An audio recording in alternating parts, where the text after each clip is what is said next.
The warmer weather got you looking for activities that incorporate the cool splashes of water on hot summer days along with the benefits of Montessori? Well, look no further. I've got the perfect activity for you that is a breeze to set up and brings so much enjoyment for our little ones. All you're going to need is a couple of blankets to sit on, a container of water, and a tray of items that we'll talk about in a little bit. And of course, don't forget sunscreen for your baby. I promise the quality of this does get better. We were playing around with our GoPro and completely failed. But you will see that Stella is really comfortable with this activity right now because it's her third time doing it. We'll see in a little bit what it's like when she first started out. I did also move the blanket around because it is better for one of us at least to be sitting facing her, so when we're naming all of these objects, she's able to see us actually pronounce these. So you'll see here on this day, she was not only interested in the animals, but also the bag that the animals came in and putting the animals back into the bag. She started getting really interested into returning things to the way they used to be. So what all do you need to make this activity work? Well, in addition to a container of water, I would recommend having some kind of objects that you're able to name that make sense to be with the water.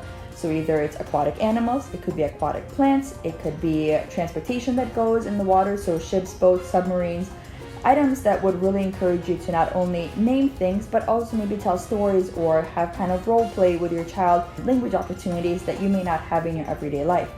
In addition to that, I would look for items that sink and float. So I noticed here that our animals, actually half of them sink and half of them float.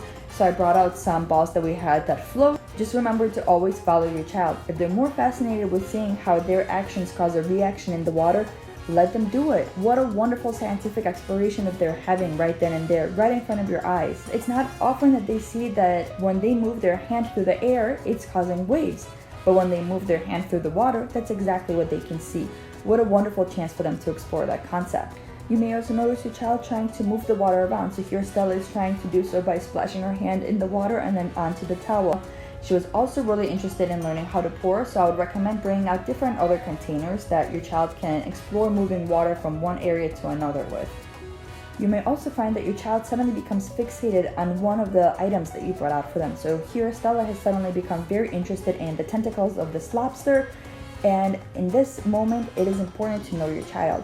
So Stella, for example, if I interrupt her and start telling her the anatomy of a lobster, she will completely lose interest, drop the item, and move on to something else. So I've learned to actually not interrupt her when she's like this and just let her feel it out, let her explore the way that she wants to explore. And at a different time, when she's a lot more open to listening to me and she's actually looking at me, I will tell her about the different parts of the lobster, the claws, the tentacles, what have you. So just remember that while it is important to introduce language to your child, it's also important to let them have that moment of concentration. Now, with the container of water being quite heavy, what you may also notice is your child taking an interest in what is known as maximum effort, where the child just really tries to push their limits of their physical abilities. Sometimes you may see them trying to hold on to a jug of water or a gallon of milk, or in this case, what Stella was trying to do is actually move around the entire container of animals and water. And this is also a wonderful way for them to really get to know their body and know their strength. This is also a wonderful activity if your child is in the trajectory schema, so they're obsessed with throwing things. They're throwing everything off of their high chair, they're throwing everything off of their changing table.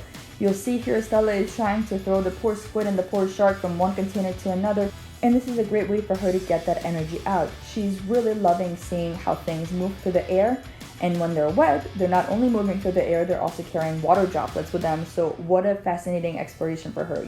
I've noticed that on snack times we have immediately after this activity, a lot less of the food ends up on the floor. The cup does not go overboard because she's really gotten all of that energy out here. So I really encourage you to give this activity a try. It's so easy to set up, but it brings so much joy and so much exploration and so much sensory experience to our little ones.